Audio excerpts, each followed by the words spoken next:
People that don't know much about photography keep telling me about how great Sigma and Sony is. Sigma lenses, Sony cameras.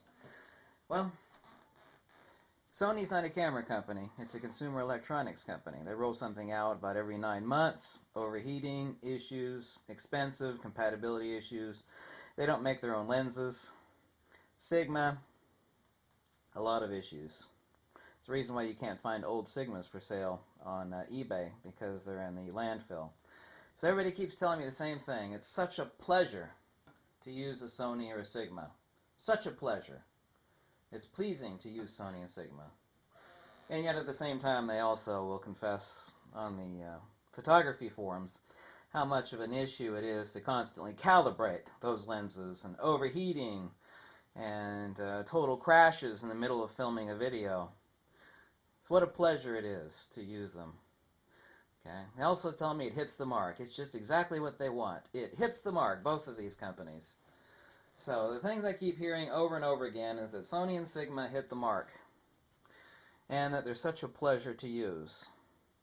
That's basically the summation of what I keep hearing over and over again.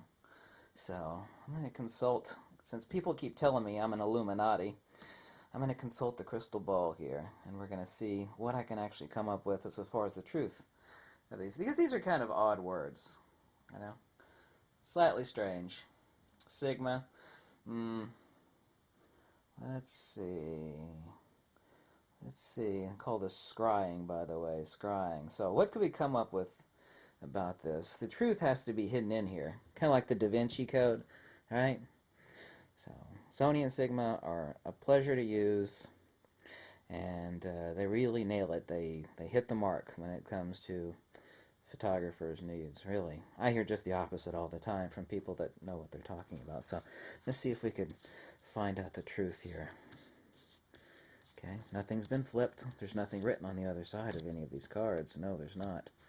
So I'm going to use my intuitive powers to think something is starting to appear.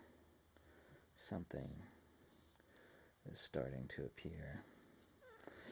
It's coming to me now in a vision. Okay, it's coming to me. I think it's coming to me. Okay, I think I found it. Okay, so it's a miss. These are a miss.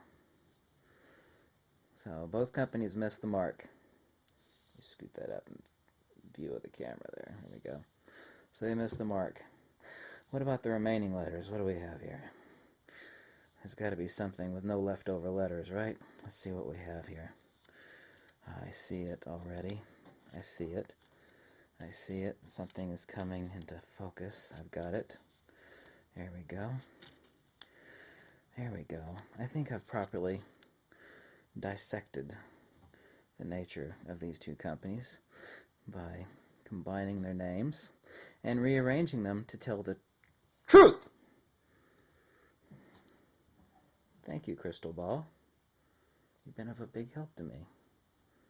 So, the truth is that they're not a pleasure to use, and they don't hit the mark. It's pure agony, and they both miss the mark. They're agony to use because they overheat, they're unreliable, they don't last long, they're overpriced. Far superior options exist for far less money, and they absolutely miss the mark when it comes to hardworking photographers. So, in rearranging the letters of these two companies, I think I've come up with a win. I call it the agony miss. Agony to use, and they miss the mark.